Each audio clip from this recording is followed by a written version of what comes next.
Janelle, thanks very much. So the News 12 question of the day, do you believe Kerry Kennedy's accident was actually caused by a seizure? Yes, no, or it's the Kennedy curse? Give us your opinion on IO Channel 612 or on our website, news12.com.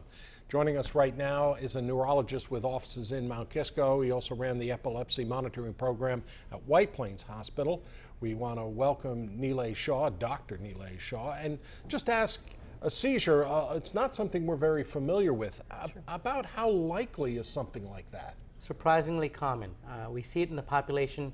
Anywhere between 4 and 10% of the population can have a seizure in their lifetime. And when we hear the word seizure, I think we probably have this idea of a, all-encompassing epileptic seizure. And so what are they really like? A seizure is just a short circuit in the brain. It can encompass just part of the brain where you can have confusion or one part of your body shaking, or it can encompass the entire brain, and you see it on TV and movies where somebody's convulsing on the ground. Yeah, they're very dramatic.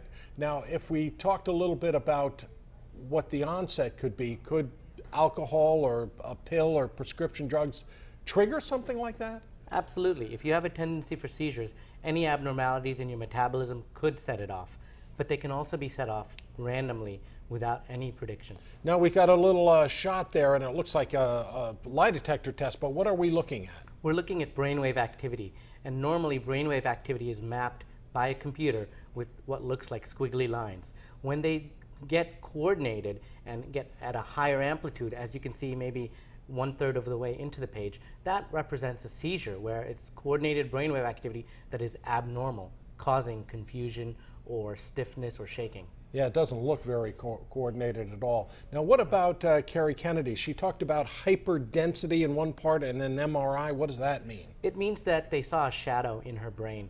It could represent a scar, a small tumor, or any sort of damage from previously. Would there be any signs in advance of something like that? You don't have to have any signs whatsoever.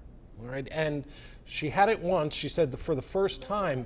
What happens if you have something like this? You stay out of cars, stay off from behind the wheel? What happens at that point? New York state law dictates that you can't drive, you can't be behind the wheels for at least 6 months. But after that, you can resume a completely normal life. All right, Dr. Shah, thanks very much for coming in. I appreciate it. Absolutely. We want to thank Dr. Shah of Mount Kisco very much, and we want you to stay tuned, folks. We have more coming up, especially we're talking about weather